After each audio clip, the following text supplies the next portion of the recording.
When you're Iowa's dealer for life, you do things different. And as your dealer for life, we've driven together for over 45 years. Carl Chevrolet, we're proud of where we're from. We created a premium car buying experience easy for anyone. We serve more Iowans than ever with more locations and more brands. So together, let's drive from your first car to your last car, making memories along the way. We'll always be your dealer for life.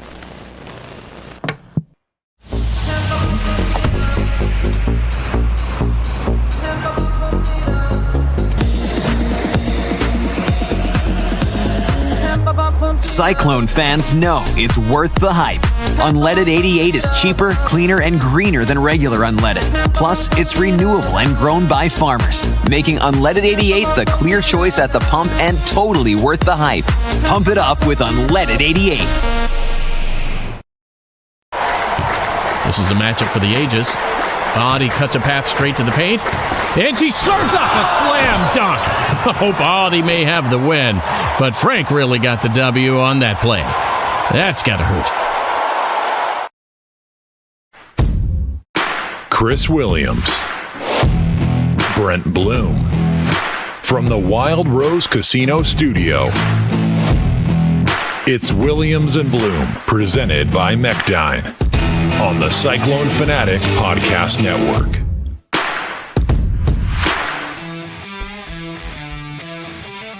What is up? Welcome to our bowl preview show, Williams and Blum, and this is packed. Bowl games are weird now. Just full disclosure on everything that you are about to listen to or watch if you're on YouTube. So we've recorded this in like stints because, again, we don't know who from Miami particularly is playing and not. So we didn't want to date this. So we had a couple of guests come on, and we recorded those last week. And then Blum and I did the third segment the week of Christmas because we wanted to keep things, again, as up-to-date as possible. So that's what you're going to be taking in. We are loaded with guests. Chris the Bear Fallica from Fox is going to join us. Ryan Harklau, a former Cyclone, now with the Cyclone Radio Network, is going to join us. And then it'll be Blum and I in our banter about bowl season and the Cyclones versus Miami in the Pop-Tart Bowl. I keep saying Pop-Tart. It's Pop-Tarts. It's plural. Come on, Williams. We are presented in our bowl coverage by our friends at Carl Auto Group, Central States Roofing, Fairway, Meat and Grocery, and our friends over at Iowa Corn. If that's not a group that gets you ready for the football postseason, I don't know I don't know who will. Carl Auto Group, Central States Roofing, Fairway, and Iowa Corn. Thank you. This is not cheap to cover bowl games. There's a lot of travel involved. Rob Gray and I will both be in Orlando covering the Pop-Tarts Bowl. We'll have our pregame, postgame, all that stuff with Leah Nelson, as we normally do. Halftime. Who could forget about a halftime? And, of course, this one. So the other deal is these just got done. Jeff Woody's film analysis of the game, which he's phenomenal at. Maddie Van Winkle breaks all these down for us video-wise. Go to the Cyclone Fanatic YouTube page and subscribe to it, please. Go find Woody's whiteboard. You'll see him all over social media, too. But you'll learn more about the Miami Hurricanes this way. This is the best way to learn about Iowa State and Miami. Woody's whiteboard, and it's presented by Carl Auto Group, Central States Roofing, Fairway Meat and Grocery, and Iowa Corn. All right, let's bring Blum in. Our first interview on the Pop-Tarts Bowl preview. Chris the Bear Fallica. We did this last week, Blum, and it was awesome. This is truly one of my favorite sports media personalities, mainly because the Bear just kind of is so unique. There's no one like him in what he does, and he's so authentic, and that's what always drew me to him. Honestly, I would love to have somebody like him on the committee. I mean, absolutely. I think my idea for my new college football rankings, right? I want like 4 handicappers to be on that. We get so caught up, we as in the media, about, oh, did you play the game or did you coach the game? It's like sometimes the best analysts are ones that didn't do either and can actually look at things without preconceived notions. And I think the Bear is as good as it gets. I really do. It's not just because he's liked Iowa State and was supportive of Iowa State over the last 7 years. It's the guy has really good analysis. And by the way, I think he's like 17 games over 500 in his picks against the spread. This really football smart. Season, super, like he is elite. He's probably the top 1% of 1% in college football experts. Seriously, I think the guy's great and really cool to talk to him. I watch his shows, whether if it was game day or Big Noon, and I almost want the former players to shut up so I can hear the Bear talk. Oh, but the track record speaks for itself. Yeah, he's. And again, it gives Yahoos like you and me a chance. Like, hey, just because we didn't play the game doesn't mean, well, he knows way more than us. I'm not trying to compare us to that, but there are more ways to look at football than if you just played or coached it. He and he has a unique perspective on this particular game because he's a Miami graduate, and it's kind of been like a joke, but I know there's reality to it. He's kind of adopted Iowa State over the years. It's funny, we tend to do this. Paid over at CBS has done that with the Cyclone. People want to be a part of the Cyclone Nation. We're the harmless, like, hey, everybody likes you. We're the cute puppy in the corner that's homeless. It's Iowa State. So now it's fun. And then we try and bite you. You just get on our bad side and we're going to be yipping at yeah. Hey, so that is coming up. And then Peyton one of Fallica our favorite are the early adopters of getting on the Iowa State bandwagon. More are coming. This is true. And then the second interview we do today for this bowl preview show is with one of our good buddies who we both look up to and love is Ryan Harklau. Played for Dan McCarney, and he's now the sideline reporter for the Cyclone Radio Network. He's been instrumental in behind the scenes with the We Will Collective, kind of saving Iowa State's ass over the last 5 years. Fact. And I thought it would be great to get him on to do more of a big picture. I mean, we'll look at this football game, but a lot happening, right, with the portal, with the offseason, with Campbell's new contract, and I thought nobody better than Hark to come on here and give us some perspective. No doubt. One of those guys behind the scenes that he doesn't like the attention, doesn't need the attention, but if you talk about the rise of Iowa State football, or at least the Iowa State football holding it together over the past 4 years, Ryan Harklau is one of those guys, along with Derek Hooger, that have a lot more responsibility than anybody even realizes. So let's get to it. Here you go. First interview, and then again the third segment. It will be Bloom and I breaking down the game without anybody else, and that'll be a more updated breakdown of this thing as we get closer to kickoff. Let's go. Chris the Bear Fallica from Fox joins us now on Williams and Blum. All right, well, we don't do guests very often, but when we saw Iowa State get the Miami draw, there was one guy that came to all of our minds. He's been kind enough to come on with Jeff and Grant a bunch on the network, and I'm a huge fan of yours, Chris Fallica from Fox. I'm a bit of a degenerate gambler. And welcome. Well, I felt like you and Steve made it.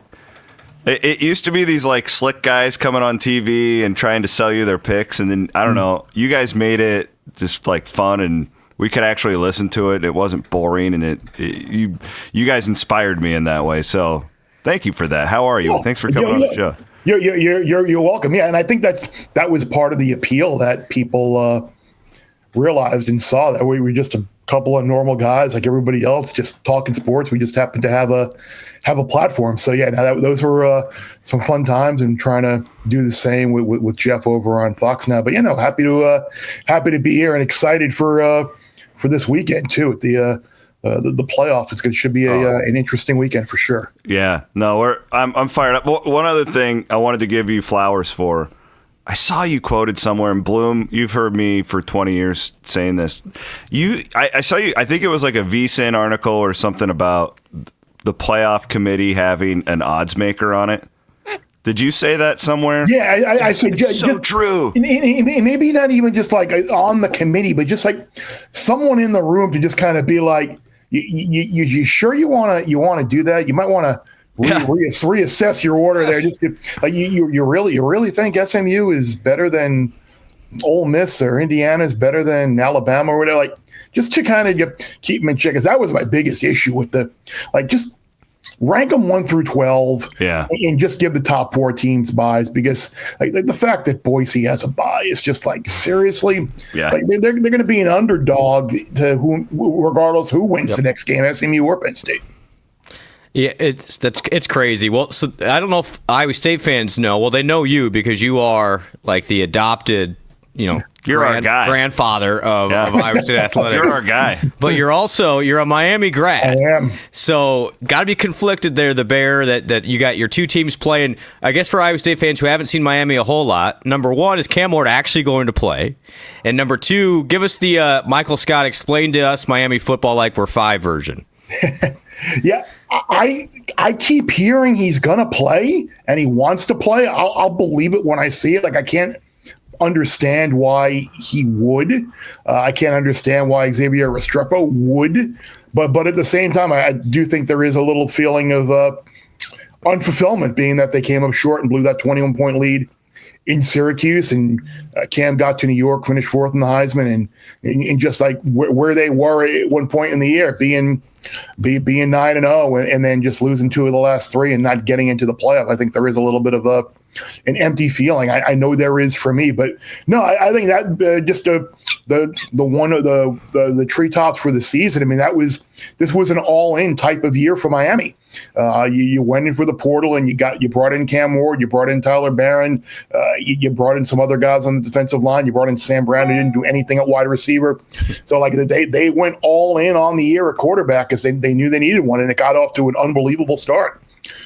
You go into Gainesville and win, and the offense had been great. However, as the year went on, we saw it was a little bit of smoke and mirrors with the team, especially on defense.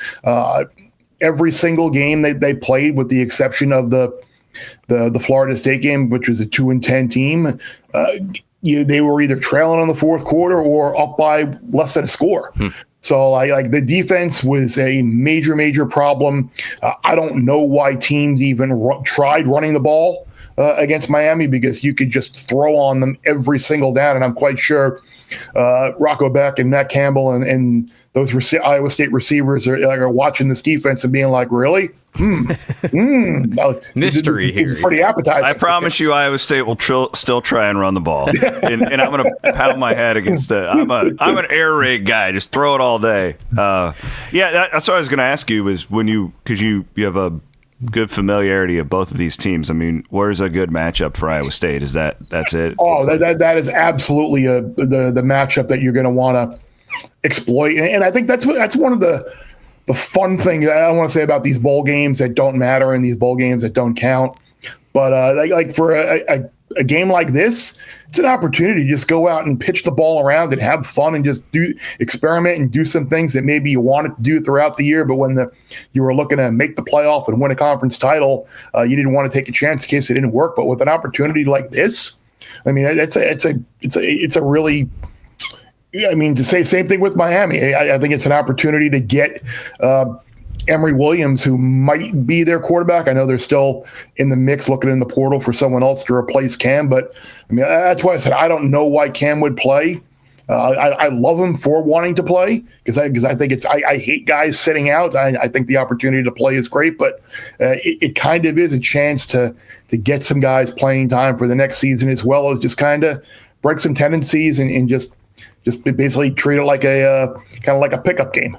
Chris, of these non-playoff games, I would have to think the Pop-Tarts Bowl is right up there in at least the interest level for a couple of reasons. I think obviously a good matchup on the field, but then the extracurriculars with the Pop-Tart and the toasters and all that stuff is pretty cool. Oh, the lengthy, long, illustrious history and the allure of and the tradition of a game like this is clearly something that Miami and Iowa State will want to hoist that trophy and put on their wall in their football facility to attract recruits and move themselves forward.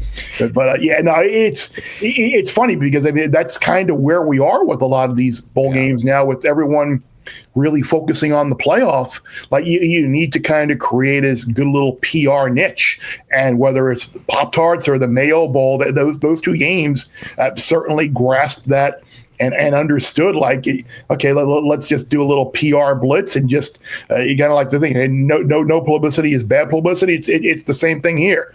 But yeah, you can win a toaster trophy and brown sugar, cinnamon Pop-Tarts and frosted strawberry. I mean, count me in for sure. I mean, that's the funniest thing, though. Like you look at the two teams that are in this game.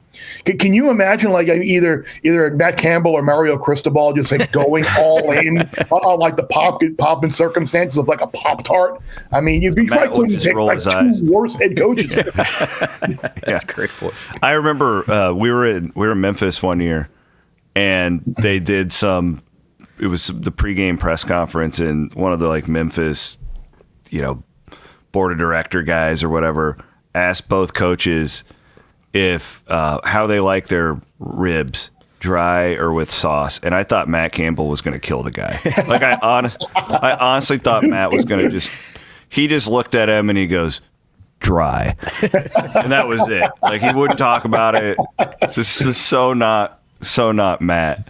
Okay, so we think we're onto something with Iowa State. Like I actually have been talked into this as an important game, and I'm a bowl games don't really matter type guy. But do you buy into this at all, Chris? Where the Big 12 specifically is fighting a perception problem, right or wrong? Yes, correct. Yeah, and if you could win this game, this might be enough to get Iowa State in the top 25 to start next year. Would you agree with that? And because we saw this year when you start out of it, it's just so hard to climb your way up with these playoff rankings. It totally is, and I think that's part of the problem with the committee is that they really just did a whole lot of loss ordering in their rankings. See, I'm not a very big believer in the whole bowl momentum type carrying over to next year, but I do believe what you're saying is true. Like if you look at the Big 12 and compare it to the ACC, the depth of the Big 12 and the wins that the Big 12 had as a conference were certainly better than anything the ACC had. That's why I was stunned that the ACC wound up getting two teams. You look at SMU, and one of the points that I was trying to make, and it was funny, Scott Van Pelt actually was talking about it as well, like why SMU and BYU have the same exact fucking record. I'm sorry. You can say it don't matter. And it, good. I'm glad. I feel better. And it's like, didn't BYU go to SMU and win? Yes. Well, why are we forgetting about that? And but we're going to put SMU. SMU didn't beat a single team that ranked in the poll, and they played, I think, like two or three teams with a winning record all year.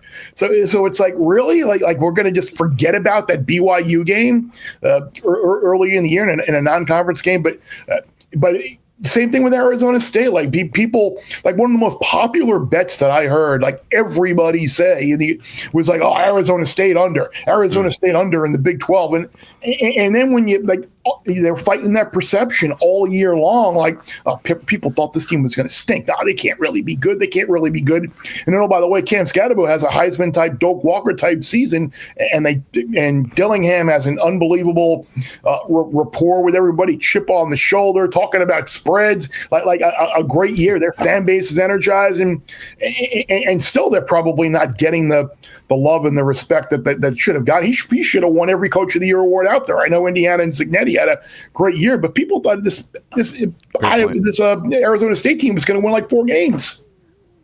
Yeah, so how does the Big 12 change that perception? Is it as simple as, I don't know if winning bowl games will help a whole lot, but is it the non-conference next year? But the fear is, I guess, on our Big 12 end, if the SEC and the Big 10 just say, hey, we're not going to play you guys anymore, then how do you even change that perception? Yeah, that's the perception, and I think that's that's going to be true, because I think the perception within the SEC now is like, okay, well, we're not going to. I mean, our conference schedule is hard enough to begin with.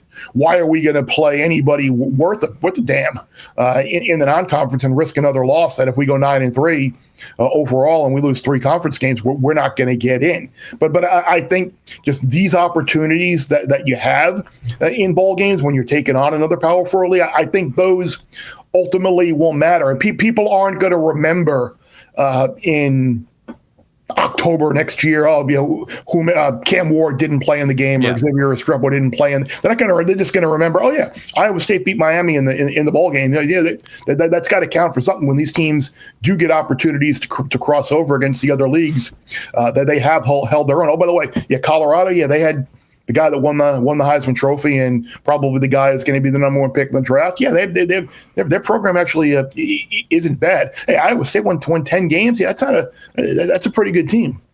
Where are you at on Campbell signs a long-term contract? We're homers, by the way. We want Iowa State to win.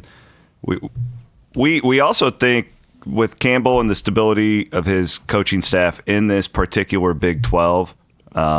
That they got a shot to be top tier of that league year in, year out. Do we have our homer goggles on? How do you perceive Campbell and Iowa State in the next? You've got your homer goggles on, but I don't think it's like complete beer goggle, blurry, total rose colored glasses at all. I think you're seeing the possibility here. It's rare that you get stability now. I mean, that's like the one thing within a program you can control is instability. Is your coaching staff, and he is a good head coach, and he does have a good assistant coaching staff around him, and that can do nothing but help your program, knowing that you've got a blueprint for the type of kids that you're going to bring in, for the type of kids that you're going to recruit, whether it's out of high school or kind of filling in some holes in the portal. You know what you're going to expect every year, that you're going to be pretty much in every game, and maybe you're going to lose a couple of toss-up games along the way, but you're never going to be embarrassed. You're going to have something to look forward to every year, and you're going to have a chance for maybe your bottom line, your baseline is going to be, okay, maybe we go 8-4 this year potentially. That's a pretty damn good baseline, especially in a league like the Big 12 where there really aren't any world beaters. It was funny, like this year, you look at the Big 12, what the teams that were picked to be the top 5 in the league, I think all finished in the bottom 6. Yeah. So it's so much of it's going to depend on schedules year in and year out, and if you get the right draw in a schedule, see SMU, see Indiana, you're in a position to make a run at the college football playoff for sure. So I'm happy he did sign the deal. Obviously there was interest. I know from North Carolina, I heard there was interest, and I know there probably some other schools out there that probably if they were doing their due diligence, they certainly would have investigated that as well. But it seems like all of the talk of him moving on to another bigger job probably is in the past now, because it looks like he's home in Ames, and that's good for everybody out there. All right, this line, it's I think Miami favored by 3, opened as a pick, so maybe the Cam Ward news is kind of helping the line out a little bit. What's your read on this one? And I think we could see some points down in Orlando for sure. Oh, I would see. What is the what's the total at right now? I think it's like 57, maybe 56, 55 and a half. So it's actually down. You're going to get good weather for sure. Miami's defense isn't stopping anyone. It's a horrible unit. I would watch our defense in the Big 12 championship game. Well, the funny thing is, I actually did not get a chance to. You can blame me for the loss. Okay, I will. Yeah, I'll take it. I'll own it, because I didn't get a chance to watch the game because I was on the flight home on Saturday morning from Boise, and the flight did not have live TV, and the internet was down.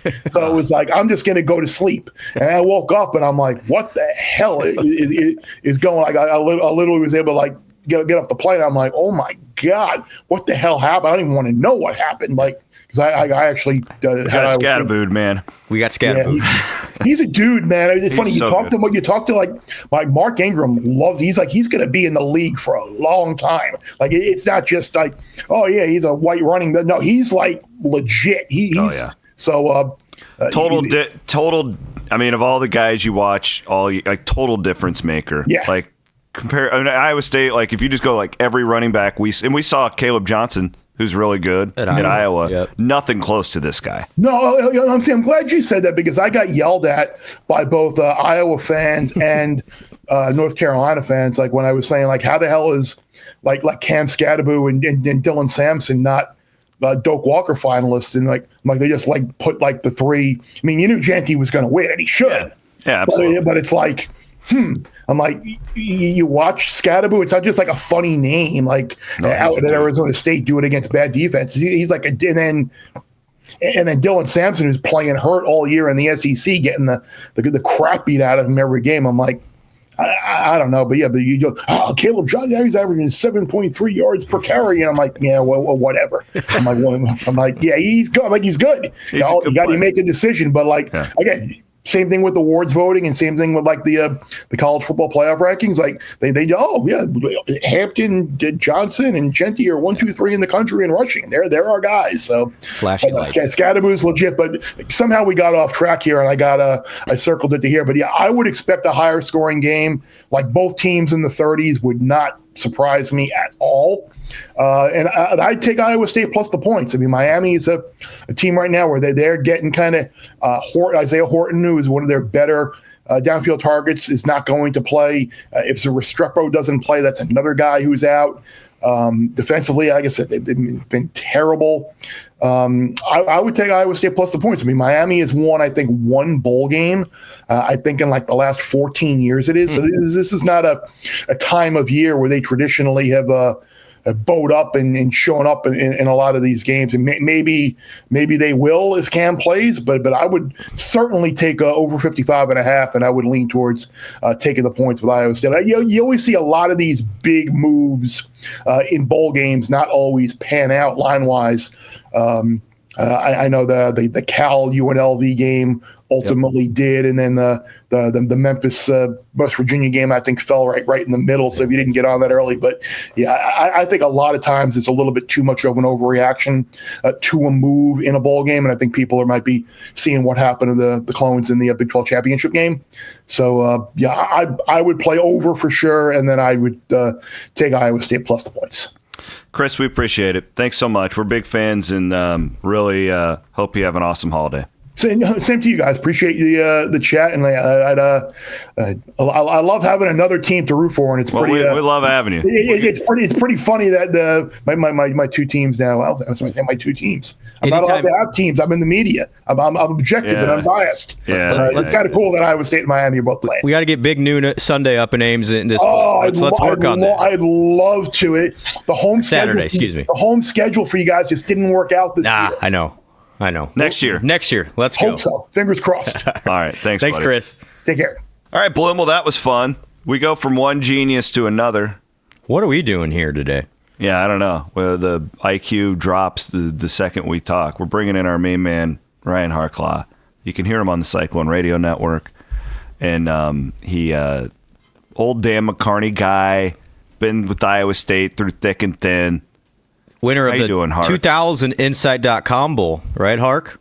I was first W on the bowl game. Well, Man, so special. So that was, hard to believe. I'm not going to make you feel old because you still look great, by the way.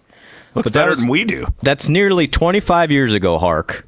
What was that like? Because I know you were part of that group that really built Iowa State from zero to where, and now we're in the relay race, right? Now Matt has taken the torch from what Mac did to what Paul Rhodes did to now. But, growing up here in the state, seeing what Iowa State was, and then winning that championship game, it still has to give you pride even 24 years later.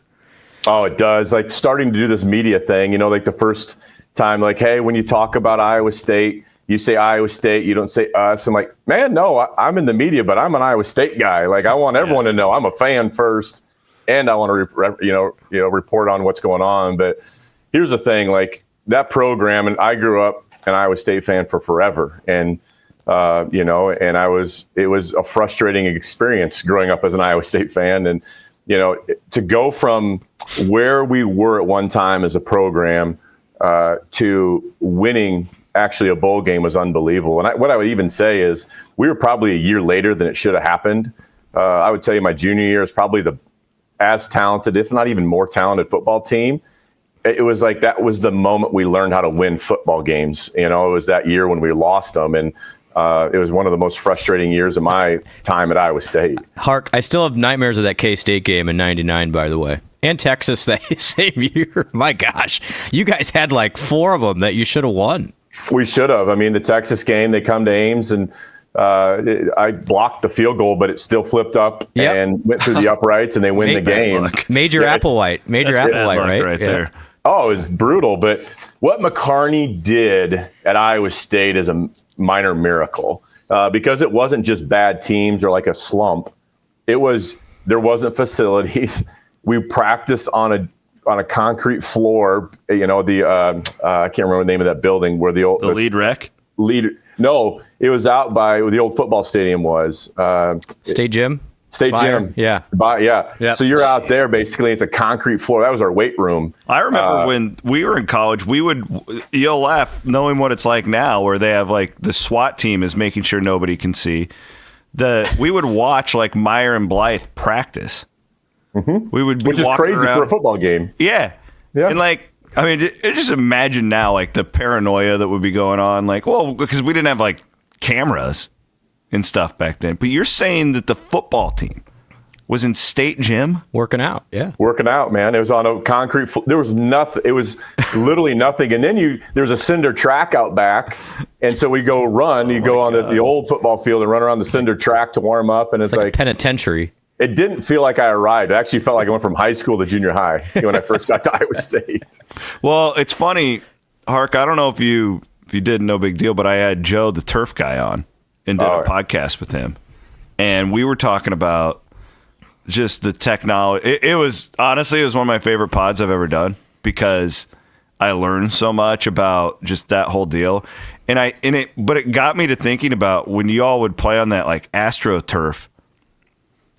And oh my God! Like I don't know how you guys aren't all just walking around with CTE. The grass was installed 96 or 97. Well, whatever. Yeah, but I'm sure you played on those fields though. Is my point. Oh yeah, and Iowa State had that for the longest time with that stupid helmet car that would drive around, which I think that they should bring back. Yeah, it's wild. You're right, and it's why we want to keep McCarney in the mainstream as much as possible because that guy not only started it all, but he's just feels like he's inspired 30 years of Cyclones just along the way. Yeah, good story. This season, we win a football game early in the season. He was in town, and Coach, Campbell's coming off the field, and I happen to be standing to Coach McCarney, standing next to him, and the stands are going crazy, and it was just an unbelievable end of a game. And McCarney's crying. And it's just him and I staying on the sideline. He has tears in his eyes, like, Coach, this is what you envision. And then he goes, yeah, this is it. Before that was a wind tunnel. Before that wasn't a bowled-in experience. Like, you'd walk down to the game as a captain, and you could see cars. It was like, man, this is kind of windy. You'd smell. That's special. It is special. And so the platform that Coach McCarney built, Campbell has now taken it to another level because of that platform. That's the cool thing. Campbell respects it, but man, now he's the guy taking it to another level and building the foundation forward. It's not a house of cards. He's doing it the way that Coach McCarney did it. It wasn't quick success. He didn't win first 3 years, but he knew what he was doing long term. And to watch Coach McCarney take it in, literally crying on the sideline, watching of excitement and emotions of watching what he started 30 years ago. It's just a cool thing. Yeah, so for those who don't know, Hark was one of the founding board members for the We Will Collective. We Will Collective would not be a thing without Hark. So Hark, first of all, thank you for that. But where do you envision? I know the reason why you got involved in the first place is you did not want to see Iowa State lose the momentum it had gained really over the past 30 years since Mac was around. Where do you see this Iowa State program now health-wise? I mean, it's got to be about as good as it's ever been. It really is, but that starts with our coaches, with TJ and Coach Campbell. The way they do it, they understand the culture of what this is. Our programs are built on developmental and bringing the next generation up. And and TJ, while basketball's a little bit different, has to do it his way. But they understand they're being developed to be NBA players. They're being developed to be the next whatever they're going to become. And Bloom, you've done a hell of a job with making that happen. And, for us, for football, it is still a developmental program. And that's the coolest thing, the success we're seeing, the kids wanting to come to Iowa State because Rocco's staying. If we don't have the collective, Rocco, man, Rocco's getting offers like crazy. And Rocco Becht is going to go down as one of the best Iowa State quarterbacks statistically, but it's bigger than that because this could have been a hot mess coming out of that gambling allegation 2 years ago. Yep. Somebody had to stick their chest up, their shoulders back, and say, look, we're going forward. And Rocco Becht was that guy. He became the leader on and off the field. What he did this season, coming into this season to win 10 games in the regular season, and then now what's happening in the offseason. If he doesn't stand up right away and say, I'm coming back, he's not playing games like putting his name in the portal or maybe not. That dude's our leader, man. That's the guy in the locker room leading this thing. And without Rocco Becht right now, he got us through a terrible time when you lose your starting quarterback, your starting running back, your starting left tackle, your starting defensive line. If that's Alabama, it's national news and it's all imploding. When you're at Iowa State, how do you find a way to get through that? And that's all because of what the leadership was in that locker room from Campbell and how that culture is the team. And man, you couldn't have come through such a terrible experience of what that was to where we are today without guys like Rocco and the culture Campbell's built. Yeah, I mean, and Jalen Bowe, Jaden, that's why I guess, Hark, I know bowl games don't maybe have the same meaning as they did when you were playing, because it was a huge deal. You guys I've never won a bowl game until you guys won a bowl game in 2000 was a huge deal. And I think the national media wants to downplay some of this stuff, but I guess selfishly as an Iowa State fan, we haven't won that many bowl games for one. And then secondly, to see these seniors one last time, it's going to be hard. It's going to be hard, I'm sure, for you, too, because you get to know some of these guys and what they've meant to just Iowa State in general and literally have made this university a better place. It does make the university a better place. And you're playing in the good news for us, some of these bowl games don't matter. We're starting to play in bowl games that do matter, and we're at the doorstep of playing in big-time bowl games. And that's the thing where this program is we played Pitt. Pitt's great, and that was a good win. That's not Notre Dame. That's not Clemson. That's not Oregon. That's not University of Miami. This where we're going as a program. And man, you guys, I love your guys' show on Sunday, by the way. You guys do a great job. I listen to it every week. But one of y'all made a good point. We got to win this game because of next year's rankings. One of you, I was like, that was Blum. So he makes the good points. I'm not going to. Yeah. It matters. The Big 12 got put behind the 8 ball. We actually just talked to Fallica about this too, Ryan, about how he agreed with that point as well. And Bloom has convinced me that this game is a bigger deal than I thought it was probably a week ago. He's got me convinced it's a bigger deal. I agree as well. And so Campbell wants to win. I will tell you, they've adjusted their travel schedule for this bowl game because what they've learned from the past. They've adjusted their practice schedule from what they've learned. They're nearly as long. I got the media thing, because it used to be you'd be at a bowl game for like a week, and that's not the case anymore. They're going to win the game. Yeah. Now they're not guaranteed to win the game, but they're going. Their goal is to win the game. Number one, number two is enjoy a great season, get rewarded for it. But that was the mentality when we went down to Phoenix for our senior year. We stepped off the airplane, and McCarney loaded us up on a bus. We go to practice. It's full padded. We are hammering each other by 3:30 in the afternoon. So you get there, you get these bags, and you feel like all great about yourself. And 2 hours later, you're smashing faces. And it was, look, we're here to win. And I think that's one thing that really helped us. And I know Coach Campbell's going to have a similar mindset when he's going down. This is a business trip. And I think he understands the importance of this game going into next year as well. So I will say this, as I've done this for 20 years now, and I've experienced off seasons when the team wins a bowl game and when they lose a bowl game. I don't think it generally matters come next September. I don't think that the team, I will say as far as throwing a party in February and trying to get people to come, or just a good or bad taste in the fan base's mouth, it does matter from that standpoint. I have learned that over the years that, last year was an incredible year if you think about it. Coming off the gambling thing, we had no idea that they lost to Ohio. Winning 7 games was an incredible accomplishment. You would have never known that after that Liberty Bowl game. just if you just take the temperature of the fan base. So from that standpoint, man, like very, very selfishly, as I deal with tens of thousands of Iowa State fans on a daily basis, God, I hope they win, because it really matters, Hark, from that standpoint. Yeah, so does Bloom with the collective. Trust me. I mean, it really does. Like, the fundraising is so much easier after you win a bowl game. It is, and I think this is a message to the fan base. Like, we're not trying to make kids. We're trying to keep kids. We're not trying to give kids extravagant things. A reminder for our collective: they do charity work. We're a 501c3. They go to Make-A-Wish. We put that Make-A-Wish softball game on and raise money for Make-A-Wish every year for those kids. The players are asking to do this with us right now. They want, hey, can I play next year? I want to play next year, and they make a difference in kids' lives. But as a fan base, this is what makes Iowa State different. Our collective is doing great things. Bloom, you've made a huge impact in so many environments and so many towns because of how we do things. But it does make a difference in the fan base. I love that it makes a difference in the fan base. It's okay to be emotional. Yes, because we care. It's because we care. But so does the collective. By the way, we care about the communities that we serve in, and that as long as we keep that as our foundation of what that collective is, we're going to be all right. I think the football team's going to be all right. The basketball team's going to be all right. The fan base will be all right. It aligns with what we're trying to do at Iowa State. So I wasn't going to bring this up, but you just tapped into my one worry. And if you listen to the show, I've vocalized this.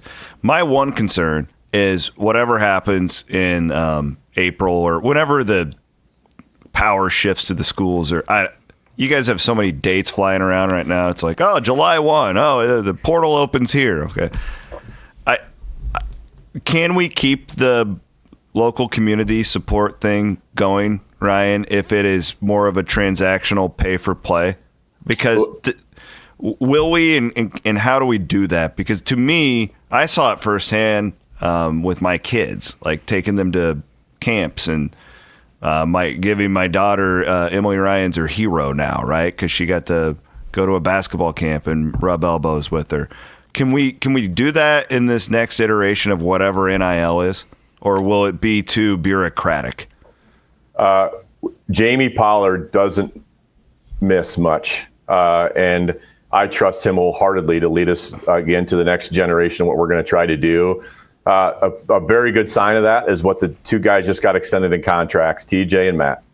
Man, that is the key to your question right there. That is, those guys believe in that, and Jamie knows they believe in that, and that's how I know it's going to be okay. And so when we built the collective, and Bloom will know this, like, it was how fast can I load this onto the school? We looked at a million different ways how we could try to build the collective through different organizations or organizations that were already built, and ultimately it had to happen. We had to start an organization, which became the We Will, to get us through this period of time. We knew it was as a transition. We knew it wasn't going to be permanent. The key is the people that run it have to understand the coaches are in control, and we have to do good. And if we can do good by doing well for other people, right? And I think the coaches, TJ and Matt, that's their mindset, and that's Jamie's mindset. They will not mess this up. It's not just Jamie, it's not just Bloom, it's the cycle of people, and no one can ever feel like they're more powerful than somebody else. One donor can't say, that's my starting quarterback. That can never happen. It has to be protected. It's there to retain the whole team, not a player. And I also think it's so powerful, Brent, to when these guys are out there, like you're investing in your fan base for the future. Exactly. When these players are out in the, how many kids has We Will impacted in the last 3 years who have had no exposure to Iowa State prior to that and are now, and that could be the next Mark Zuckerberg for all we know, right? Like, to me, that's where there's been so much good, and like people want to bitch about NIL and stuff, and like, oh, the fans shouldn't have to pay them. Like, all that stuff could be true. But there's also a reality in this state where we don't have pro sports, where your quarterback's out there handing out turkeys to poor people. Like, there's been incredible impact made. Well, thank you for saying. And then it's honestly the culture that Campbell, Otts, and Fenley have. They are doing these things anyway. Like, I think the misconception here is the only reason these guys are doing these charitable acts in the communities because it's part of their contract with us. They do far more beyond what we even ask them to, but I think it's been super powerful. Just this year, we had part of 35 different nonprofits here in the state of Iowa, mostly here in central Iowa, youth-based, and Iowa State athletes did 2,000 hours. Would they have done some of that? Probably, but Chris, that's what I'm most excited about is, like I talked about the other day, I grew up in the state, so did Hark, and it was hard being an Iowa State fan. Like, it was not easy. Like, everybody was an Iowa fan, but now, 20 years from now, why did I become an Iowa State fan? It's because my dad went to Iowa State, and I was around the program, and I met Fred Hoiberg and Lauren Meyer when I was 9 years old, and I never forgot about it. Like, I went to a practice, so what difference are we making in kids for the future of that? And I think that's the one thing that will have, ripple effects for whatever we're doing, and very proud of it, but also know that whatever happens in this space, if you have Matt and TJ and Bill, that's always going to be a tenet of Iowa State. Like, the great thing about Iowa State is we're never going to be an elitist type school. We're land grant, we're the whole thing, and you got to be accessible. And I think that's what makes the whole thing powerful and why we've had success, honestly. The other part that nobody realizes, the players love it. Mm-hmm. They feel extra attachment now. Like, my favorite story, and maybe I told it once, J.R. Singleton is one of my favorite people. We got him set up with Boys and Girls Club for a thing like a couple of years ago. He had so much fun, and he made such an impact there that now he goes there weekly, and he's Mr. JR to those kids. Like, he goes on his own. He doesn't have to. He just goes on his own, and JR is now, potentially might get into the youth organization work whenever he's done with his, hopefully, an NFL career. And those are the things. Is that a reason why JR stayed in Ames? Potentially, right? Like, the more attachment you can make with these guys, and they feel the impact. In the state of Iowa, these are professional teams. I'm getting on a soapbox, but credit to Hark and the board for realizing that vision, and it has really worked. Like, it has been and very, very rewarding on my end too, just to see the connections that are made between players, kids, families, but then also parents of the kids of the Iowa State players too. That's been a really cool part. Yeah, I think one of the things that's funny, when we started this, our goal was to retain players, and there's some collectives that are really close to the We Will in location geographically that kind of made fun of us, like, oh, you can't win if you don't bring in the next big quarterback. Your quarterback's not there anymore. Yeah, man. Like, I don't want a backup quarterback from somewhere that they didn't start. I don't want that. Like, do we want maybe some key players that we drop in? Yeah, Jalen Travis has made a huge impact. Huge, yep. But look, I love Connor Moberly right now. That's my backup quarterback. Our starter is Rocco Becht. I don't need to go to some backup that, just because they put a logo on their helmet. I don't want their backup. We got a guy. I also think, just from a pure Moneyball standpoint, and you can see my Mike Leach picture behind me. Mike Leach would take a walk-on who was accurate and like look at Kevin O'Connell and what he's doing with the Vikings right now. Sam Darnold was dead, right? Oh no, if you have a great system with great players around, like, you can plug guys in if they're smart and if they're not a total jackass and whatever. Point I'm making is when you use the portal to go out and find the most high-profile type of quarterback every year, you're coming up into the future, that goes against your cap. Mm-hmm. I don't think it's very smart. Like, I really don't. In college football, what are there, like 5 elite level quarterbacks? Probably not even that, like 3. Mm-hmm. As far as that level goes, and it changed, and like even like a Cam Ward started at Incarnate Word or wherever. It's so like the NFL spends gajillions of dollars a year with professional scouts all year, and they still screw up the draft every year.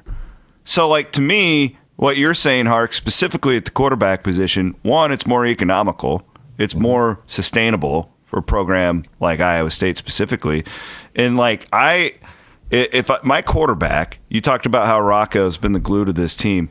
I don't want to take a risk with some random dude from the East Coast who is probably going to look down upon coming here, right? Like, because it's a step down in his mind. He was a 4-star. I want the guy who we brought up and we've raised in this program to be doing. Like, to me, like from a quarterback standpoint, you're right. Like, let's say worst case scenario, Rocco gets hurt in the offseason or Rocco transfers. Like, I would, go with Moberly. That would be the way I look at that. It's 100% right. And, people fall in love with these logos on the helmets, right? They don't fall in love with the player. And it's funny, if you get one guy on one team, I mean, it's a travesty. Like, those receivers, in my opinion, were first-team All-Big 12 receivers at Iowa State. Yeah. Crazy. That's look, it's crazy. Like, those guys were the best receivers, that I saw all year. So how that doesn't happen, I don't know how that doesn't happen. But people fall in love with the logos. And I love it. I keep doing it. Coach Campbell, all that's given him and his staff, they're going to go grab the high school kid that all these colleges are skipping on because, we don't have room in this roster. By the way, this roster limit helps Iowa State because now these guys are going to grab other kids with the logos on their helmets, and they're going to go grab the talent in the high schools and watch them develop them. This is really good for us. You have a good historical perspective. I've wrestled with this one. Where does Higgins stack up as best wide receivers you've seen at Iowa State? Is he number one in your mind? Is he? Because you got some good ones there. I would put Blythe, Higgins, Lazard, Butler. and Butler would be probably the four. Hutch. The problem with Hutch is he just wasn't. I guess he was there the same amount. Hutch was on that 4-8 team, and he dropped some passes in that Nobody season. caught like 100 balls. I get it. Yeah, I'm telling you, the perception of the fans when you look at him, it may not be fair. I don't know. But fine, I'll put him in there. Why not? I love Hutch. Former podcaster on Cyclone Fanatic. My guy. Those five guys, is Higgins, where do you rank him, Mark? I think Jalen Knowles got to go in there too. Yeah. Okay. Yeah. I think Jalen Knowles' long-term in the NFL opportunity is probably the highest of them all. Really? A slot guy, a Devo kind of guy. He can do some things. Special teams. But, man, I don't know. Blythe was deadly with his size and his speed. I'm not going to throw that out there. I love Jay Higgins. Come on. Matt, you're in podcast now. You give opinions. Jay Higgins has the best catch radius of all of them with his hands, and the ball's close. Did he drop a ball this year, by the way? I think he dropped one. Maybe he dropped one. Yeah. In the Texas Tech game, I think, or. So I'm going to give Jay Higgins is the number one guy. His catch radius is the best. That's what I think. Yep. His catch radius is great. One-on-one, he's the best one-on-one receiver we've ever had. You don't have to scheme him open. He can get open, and when he's covered, and I think that's what makes him the best. Because the other guys, and I love them all.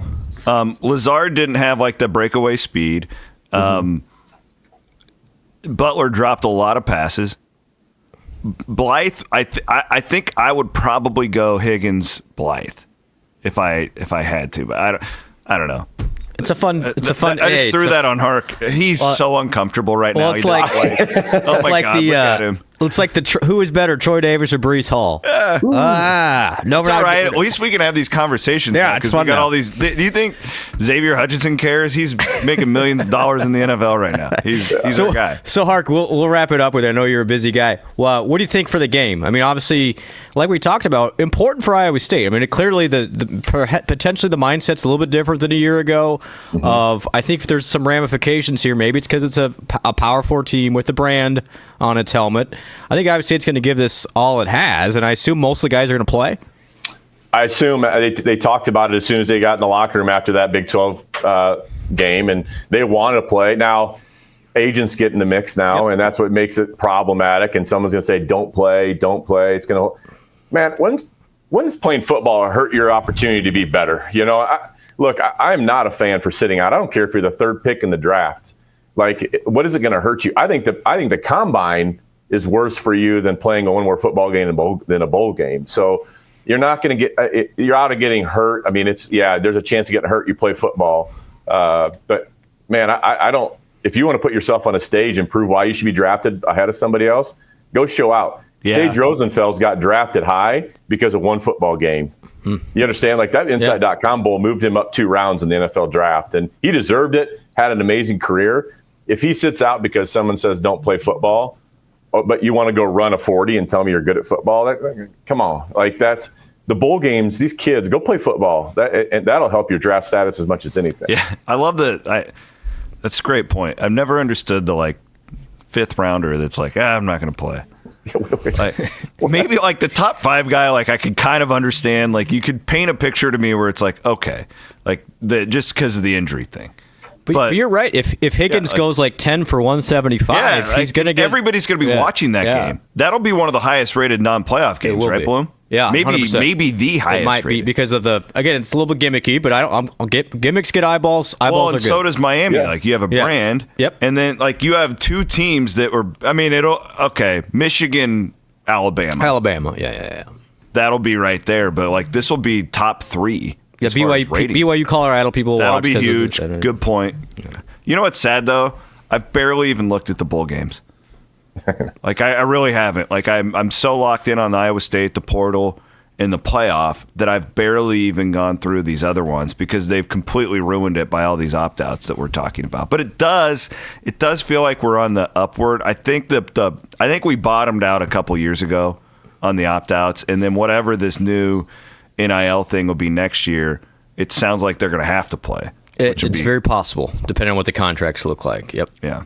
Well, Hark, we should do this more often. I don't know why we don't. I just want you to know how much I appreciate you as a friend, and thank you for all you do. And we'll see you down in Orlando. How about that? I look forward to it. I appreciate you boys. You guys do a great job, and you make my drive to work amazing. And so you keep doing what you do. Hey, by the way, Hark employs Colin Newell of Farm Bureau Financial Services. Go buy yourself some insurance. Yeah, that's right. Get some insurance from Colin Newell. Hey, actually, I had a great experience. Maggie, who works for Colin, called me yesterday. This God's honest truth. There's no better endorsement than this. There we go. And she goes, Chris, when's the last time you had a new roof? Because it says on our deal 2005. I go, no, we got a new one after that derecho. And she goes, oh, looks it up, save me an extra $350 for 2025. How amazing is that? She's just seeking out ways to save me money. That's a God's honest truth. I'm not making that up. That just happened yesterday. Yeah, we're not an online company. Farm Bureau's been around a long time, and it's a obviously a people-oriented company, right? It's about the people, not about a logarithm. It's not about, it's about the experience you have with the people. By the way, there's more coming. Some more Iowa State players coming. Here we go. If you're an employer out there, you might want to start recruiting these athletes. You're the new Stryker medical sales, or all my friends from football went and worked for them back in the day. Anybody should. These guys have been trained at elite levels. Like, I'll take them all day long. It reminds me of hiring veterans in a way, like, because they're so mentally tough. Like if you've gone through a D1 football program, like you've been told you suck a lot, there's not a lot of victim mentality there. No, it's good stuff. All right, love you, Hark. Appreciate it. See you down in Orlando, buddy. We'll be right boys, back. keep doing great work. And I will wrap up our bowl preview show with some detailed thoughts on the game. There you have it, Ryan Harklau, good friend, good man, great Cyclone. Maybe I should have called him like a great man before whatever. It doesn't matter. We are rolling along here in our bowl preview show. We couldn't do anything without our great sponsors, especially when it comes to covering the postseason like we do for basketball, football. And we got 4 that have really stepped up for us here during the football postseason. Of course, our friends at Carl Auto Group have been a sponsor of Cyclone Fanatic for a really long time. Actually looking into upgrading the old Cyclone Fanatic truck potentially in the off season. Stay tuned for that. CarlChevrolet.com. You can go to CarlAutoGroup.com as well. But they have locations all over the state of Iowa now. It's not just Carl Chevrolet and Ankeny anymore. Carl Auto Group. Central States Roofing. My friends at Central States Roofing are one of the big players in commercial roofing in Central Iowa. Really appreciate their friendship and partnership over the last year specifically. They are a really, really high quality, locally owned business. Everything is local. They don't contract stuff out. Local employees love what they do at Central States Roofing. Fairway Meat and Grocery. Of course, don't forget about our friends at Fairway Meat and Grocery and Iowa Corn. Love our friends over at Iowa Corn and the sponsorship they give us here at Cyclone Fanatics. We thank all of our great sponsors here as we continue on Williams and Blum Pop-Tarts Bowl preview. And so we specifically waited until Monday the 23rd to record this particular spot in the episode because we were waiting on opt-outs and all that stuff. We wanted to have it as up-to-date for people with their holiday travel.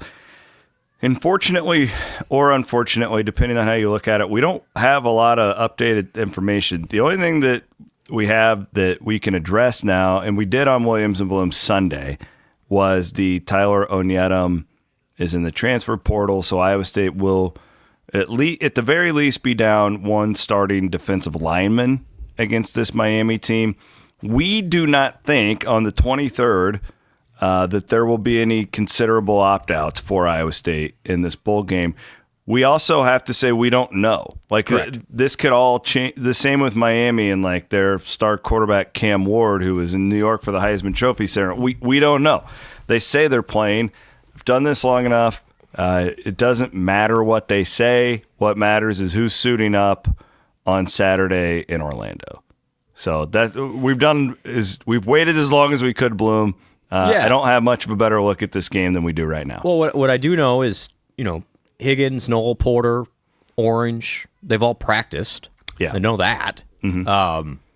Also today, just got announced that those 3 seniors were invited to the Senior Bowl, which is awesome for Iowa State, by the way. That's great. So Porter, Noel, Higgins, and Senior Bowl is like Like, if you get invited to the Senior Bowl, you're almost, I don't want to say you're locked to be an NFL draft pick, but it's a pretty good indicator. Yeah. So there are reasons why they may not want to. I mean, that game is the end of January, and so you want to be healthy for that. But knowing Jaden and Jalen, man, they love these guys. They love this team. I have a hard time, but I get it. Like, I'm not going to be disappointed. But yeah, I think the Onyedum news changes things a little bit. It gives you a preview of what Iowa State has in the pipeline too. I mean, one of the reasons why we like bowl games is there are players who have gotten better in the last 4 weeks. And so you look at Iowa State's depth on the defensive line, and it's a huge question going forward. Well, you're going to get a lot of Zamir Hawk on Saturday. You're going to get a lot of Elijah Cardell, by the way. Mm-hmm. A young guy that they're super high on that played a little bit this year. He started, from my understanding of him, was a guy who kept popping during scout team work. No doubt. And then they worked him in more at the end of the year when he didn't have to burn the red shirt thing, right? And that's the great thing about this, just to remind people, this game does not count towards any red shirt guidelines. So everybody's eligible to play who wants to play. And so, I think you'll see, and then obviously Ike Ezeagu, who hopefully a jumping off point for him. Chris, you can't say Ezeagu's the guy who's got to have a big offseason, right? I agree. But I go back to 3 years ago in this game.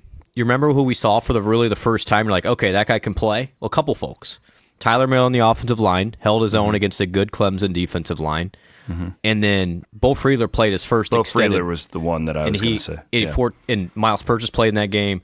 So you learned in that game, okay, Iowa State still got some guys. Everyone thought the sky was falling with Isheem Young leaving. And then Bo Friedler stepped up and was even better. So, I'm not saying that there's somebody out there because Onyedum was a 3-year starter and really good.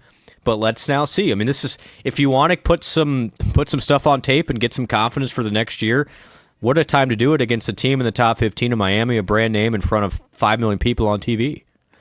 Yeah, we think it'll be, as we've already discussed, one of the most televised or one of the most watched bowl games, especially on a Saturday afternoon.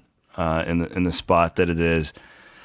So a great opportunity for Iowa State. As far as like picking the game, I don't like doing this for bowl games. I don't know. I do think that, as Fallica said, I think we're going to see a lot of points in this one, especially if Iowa State's guys are playing. I don't even know if it matters for Miami. I think they're going to put up points. We'll see. I still can't imagine Cam Ward's going to play. I would be absolutely flabbergasted if he plays. It seems, I don't know though. It does feel like there's a trend of guys playing more this year. For sure, you haven't really heard of many opt-outs at all. There have not been many. Ward, you would think, would be one of the, like, does it make sense? But I don't know. Like his deal's different. Like, to me, like with the Iowa State wide receivers, it's like, the chances of a wide receiver getting hurt are a lot less than, if you're a running back or if you're a. But I say that, and you could pull a hamstring, you could do any of that stuff. So, and that's the concern. It's not necessarily the catastrophic injury like Willis McGahee back in the day. Correct. It's you tweak a hammy or a pull a quad, and then you can't run the same at the Senior Bowl. All makes sense. Yeah. We'll be down there. Bloom and I will both be there. So if you see us in Orlando, Bloom, what's going on with We Will? I know we are having a couple of events. We've touched on them a little bit. Let's do it one more time for the folks who are heading down to Orlando. Yeah. So the biggest thing is obviously it's going to have his pep rally and things at, I think it's called the Point on Friday afternoon. Yeah. So that's the same spot that they've always been at. And we joke about Orlando strip malls. It's not a strip mall, but it's like a really, really weak power and light. Like there's just some bars and restaurants. It's not nearly as big, but it's nice. It's a nice little. There's a nice little English Irish pub type thing right there that's got really good food. I've been there a bunch of times, and it's right in the center of that little area right there. So the same spot from the last two games. And that's Friday afternoon, and then game day Saturday morning, starting at 9:00. We're going to be on Wall Street, downtown Orlando. We basically reserved a couple of bars in this district, it's downtown, and then we'll have set up free shuttles taking from downtown to Camping World Stadium. And then our guy Steve Kemp, it'd be hard to miss. Before the game, if you need a names logger on the way in or whatever Steve's going to have, I don't have a names logger.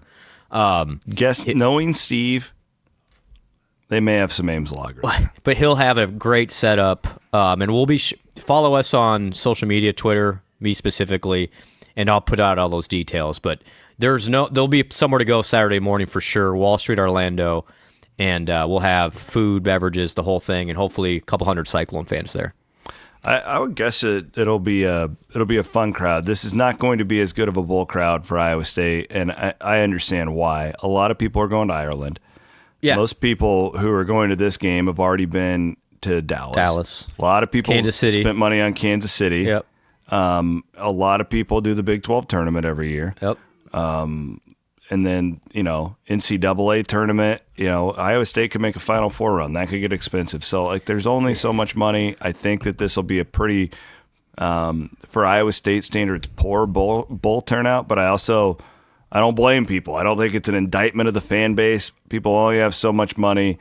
These bowl games are the sport has dictated to us what to think of them. Unfortunately, it's a little bit too late. The toothpaste is out of the tube as far as you can only watch guys opt out so many times to keep funneling. But I think that's going to get better in the future. I do too. Yeah, but I'm saying it's going to take a few years for fans to retrain themselves that these games are important. But I'm confident that will happen, by the way. I've talked with a lot of people in the industry, and they think that the bowl thing will turn back around. So I hope that's the case. I am really excited, though, because the way I view these things is it's all life experience. And this is another box for Iowa State fans. Yeah. And hopefully they can win this. It makes it so much more fun when you win the game. You have so much better thoughts on it after the fact. The offseason is a lot better. And we kind of gloss over it because it's been a great year. Iowa State has a chance to win 11 games. And beat Miami in a bowl game. What? From that perspective, it's pretty special. Yeah, and I always, because the season it's like a soap opera, and so it's like the drama builds and builds and builds, and so sometimes you just remember the negative stuff, Big 12 championship game included, but you only get, we'll be dying for football, 4 months from now. You just want to, this is going to be a great scene. I mean, to think, again, I'm getting old, so I get nostalgic. To think that 8-year-old me would see Iowa State trying to win its 11th game in a bowl game in Florida against Miami, I would have been like, holy bleep, there's no chance. I had one of those moments when Iowa State played Notre Dame in this game. Yeah. And the way their press box is set up, there's an open air aspect to it too. And I went out, and when Iowa State and Notre Dame ran out, and it was the Notre Dame fight song, I was like, holy shit, this is real. Iowa State's playing Notre Dame in a bowl game. I never thought I would see that. Yeah, that's where I'm like, obviously the bowl games have changed, and the playoff, for good or bad, is what it is. But I'm going to enjoy every second down there. And I think the other part is the weather looks great. Weather looks absolutely looks like awesome, it's almost going to be like 80 and beautiful. Yeah. And I know there's a lot of Cyclone fans that listen to us in the Southeast, whether it be Atlanta, just a lot of North Carolina, South Carolina, like that whole little area. I'm going to guess there's people who make that a day trip and take advantage of the weather and the opportunity here. I know a lot of people who have houses in Florida who are down there for the holidays, and they're just going to drive up for a day. For sure. And Iowa State's got a great contingent of fans in really the west coast of Florida, the Naples-Fort Myers area is a huge Cyclone. So there's going to be people there. But again, just whether you're watching on TV, supporting the cause, I mean, these guys, literally the best team win-wise in Iowa State history, and really one pumped game up away from the playoff. Yeah, really pumped up to see him one more time. I mean, that's kind of the way I'm looking at it. And I guess we have some parents, families who listen to this. I would encourage, thank you guys, by the way, for what you guys sticking it out, and feel free to come by the tailgate as well on Saturday morning. Would love to have you. All right, Blum. Thanks, brother. We'll see you down there. See you in Orlando. He is Brent Blum. Always appreciate his contributions to the program. Thank all of our great sponsors. And I wish all of you a very Merry Christmas, Happy Holidays, whatever it is that you celebrate. Cheers to 2025 being the best year yet. My name is Chris Williams, signing off for Brent Blum. Aiden Wyatt produced and edited all of this. Really appreciate that. Thanks to Chris the Bear Fallica. It was a thrill to get him on. And our dear friend Ryan Harklau as well. We will see you guys in Orlando. Later.